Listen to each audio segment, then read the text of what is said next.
आप ये सवाल तो उन उद्योगपतियों से पूछिए जो जहाज किराए पर देते हैं चुनाव के समय कि ज्वाइन करूं या नहीं करूं। आप अपनी बैलगाड़ी पर ही घूमते जाऊंगा और वो हवाई जहाज पे घुमाते रह जाएंगे। वोटर की पर्ची दिखाएगा, डेट ऑफ बर्थ दिखाएगा। इस देश में आधे गरीब तो इसमें मर जाएंगे, चाहे वो हिंदू हो चाहे मुसलमान हो। जो बंजारे हैं वो कहाँ जाएंगे? और औरतों के नाम से तो 50% औरतें जो इस देश में अभी तक जो लिटरेट नहीं थी, उनके नाम पे कोई संपत्ति नहीं थी, कोई पासबुक नहीं था, कुछ नहीं था, वो कहाँ मारी जाएंगी? वो मारी फिरते रहेंगी। क्यों उन पे ये चीज लादा जाना चाहिए?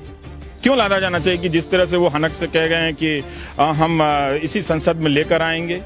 आप जनता को सजा देना चाहते हो? तो व्हाट्सएप यूनिवर्सिटी का मटेरियल अगर आप देखेंगे ना, तो इतने खतरनाक स्तर पर फैलाया जा रहा है। तो ठीक है, अगर लोगों को यही तय करना है कि बच्चों को, लड़कों को खासकर सांप्रदायिक बनाना है, आपका फैसला। मैं तो कहता हूं कि भाई दंगाई मत बनाना, डॉक्टर बना लेना। मैं तो साफ साफ बोलता हूं।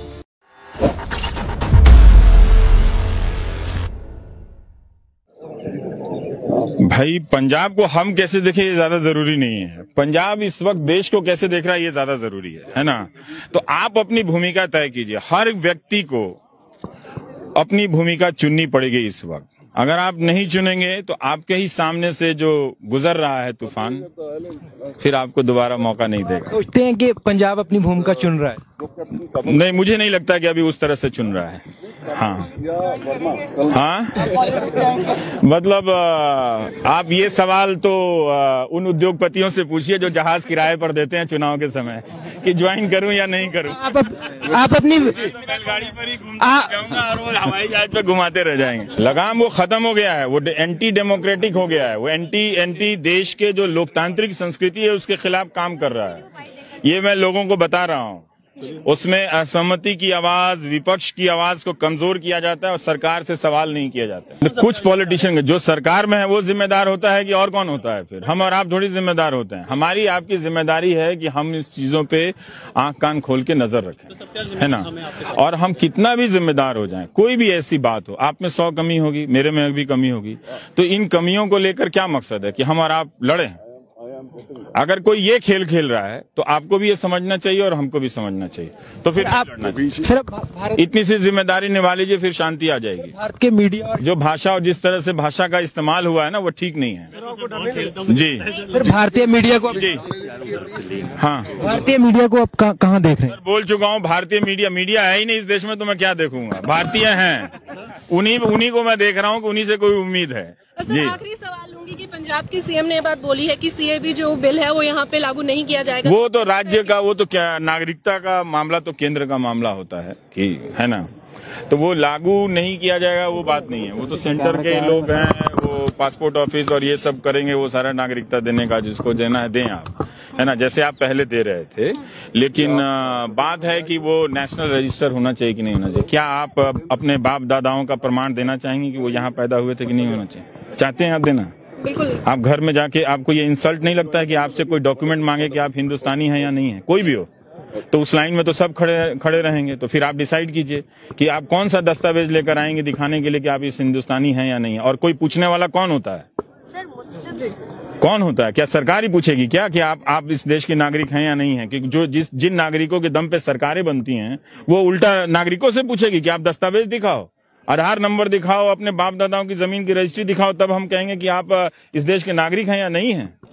तो इतना इंसल्ट आप बर्दाश्त कर सकते हैं? कीजिए। तो ये साफ है ना कि वो खुद ही वहां उदाहरण दे रही थी कि देश, दुनिया के अलग अलग देशों से लोग आए तो हमने बसाया। अभी तक वो खुद कह रहे हैं कि इस कानून के तहत, जो भी नागरिकता का कानून है, हम नागरिकता देते रहे हैं। तो जब हमने सबको नागरिकता दी है तो हम उसी कानून से सबको नागरिकता क्यों नहीं दे सकते? ये लिखा क्यों गया? ये लिखा इसलिए गया कि हम बैठकर बहस करें और इस तरह के तर्क चलाया जा रहा है कि नहीं, हमको किसी का अधिकार नहीं लिया गया। आपने किसी का अधिकार लिया नहीं, किसी का नाम नहीं लेकर उसका अधिकार छीन लिया, है ना? तो बहुत सारा जो डेमोक्रेसी में ना, एहसास का एक बॉन्ड होता है, ट्रस्ट का एक बॉन्ड होता है, और कुछ नहीं होता। अगर हम यहाँ पे 4 लोगों का नाम लें और कहें कि भारत में 4 राज्य हैं सबसे अच्छे हैं, और आपके राज्य का नाम ना लें, तो आपको ये बात चुभ जाएगी। ये वो उतने का खेल है ये। तो ये उन्होंने वो खेल कर दिया है। अब वो गली मोहल्लों में हिंदू मुस्लिम चर्चा चल रही है, वो तो जिसमें वो सफल हो गए हैं। तो व्हाट्सएप यूनिवर्सिटी का मटेरियल अगर आप देखेंगे ना, तो इतने खतरनाक स्तर पर फैलाया जा रहा है। तो ठीक है, अगर लोगों को यही तय करना है कि बच्चों को, लड़कों को खासकर सांप्रदायिक बनाना है, आपका फैसला। मैं तो कहता हूं कि भाई दंगाई मत बनाना, डॉक्टर बना लेना। मैं तो साफ साफ बोलता हूं कि ये नहीं चलेगा। और ये क्यों चलना चाहिए इस देश में? वो खुद बनाना चाहते हैं। हो गया ना हो। क्या आपको अच्छा लगेगा कि ये बैठ के लाइन में खड़े होकर अपने दस्तावेज दें और आप घर में बैठी रहें? नागरिकता के जिसको आप मोहल्ले में देख रही हैं, सब कुछ देख रही हैं, जिससे आप 50 बार झगड़ चुकी होंगी, आप वही अगर आदमी जाके लाइन में लगेगा, वोटर की पर्ची दिखाएगा, डेट ऑफ बर्थ दिखाएगा, इस देश में आधे गरीब तो इससे मर जाएंगे, चाहे वो हिंदू हो चाहे मुसलमान हो। जो बंजारे हैं वो कहाँ जाएंगे? और औरतों के नाम से तो 50% औरतें जो इस देश में अभी तक जो लिटरेट नहीं थी, उनके नाम पे कोई संपत्ति नहीं थी, कोई पासबुक नहीं था, कुछ नहीं था, वो कहाँ मारी जाएंगी? वो मारी फिरते रहेंगी। क्यों उन पे ये चीज लादा जाना चाहिए? क्यों लादा जाना चाहिए कि जिस तरह से वो हनक से कह गए हैं कि हम इसी संसद में लेकर आएंगे? आप जनता को सजा देना चाहते हो? वो जनता को हाँक रहे हैं कि हम आपको ये समझते हैं। विपक्ष की क्या औकात रह गई है वहां पे सदन में? उसके पास तो संख्या नहीं है, वो तो बोल ही गया जो बोलना था उनके पास। तो वो जनता को हाँक रहे हैं ना अब, कि अब उनको कोई रोक नहीं सकता। तो वो पब्लिक से कहेंगे कि आइए आप लाइन में लगिए और अब आप अपनी नागरिकता साबित कीजिए। अगर आपको हमारे वीडियोस पसंद आए तो प्लीज लाइक करें, सब्सक्राइब करें और शेयर करें।